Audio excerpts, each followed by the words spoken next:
Example 1, Part C. Solve the equations by factoring x squared minus x minus 6 equal to 0. Step 1, write the equation in standard form. X squared minus x minus 6 equal to 0 is standard form. Step 2, factor the quadratic equation completely. Again, I will factor by filling in the blanks. So we have blank plus blank, close parentheses, open parentheses, blank plus blank equal to 0. So let's fill in the blanks. Let's start with x squared. What times what gives me x squared? X times x. Moving on to the next number. So we need two numbers that will multiply to give me negative 6. But at the same time, when we add them, we get negative 1.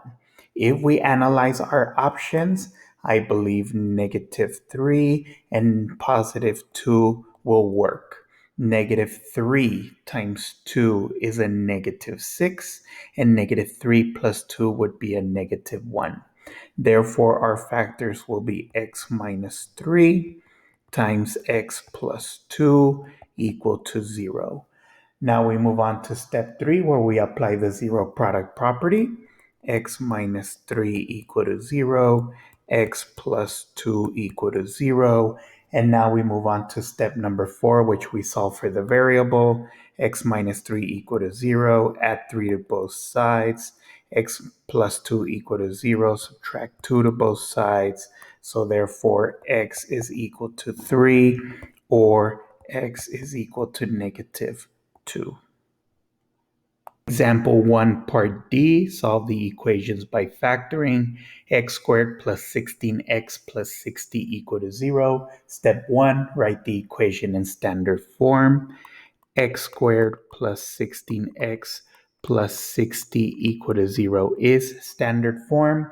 Step 2, factor the quadratic equation completely. I will go ahead and fill in the blanks.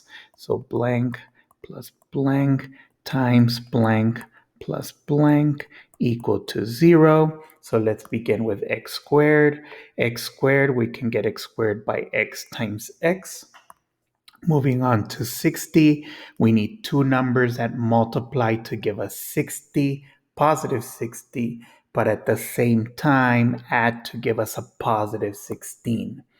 If we analyze our options, the numbers that will work for us will be a positive 10 and a positive 6. 10 times 6 will give us a positive 60, and 10 plus 6 would give us 16.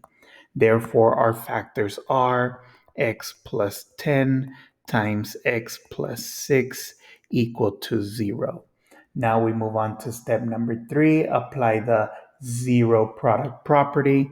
Therefore, x plus 10 is equal to 0, x plus 6 is equal to 0. And now we move on to step number 4, where we solve for the variable. X plus 10 equal to 0, subtract 10 on both sides. X plus 6 equal to 0, subtract 6 on both sides. Therefore, x is equal to negative 10, or x is equal to negative 6.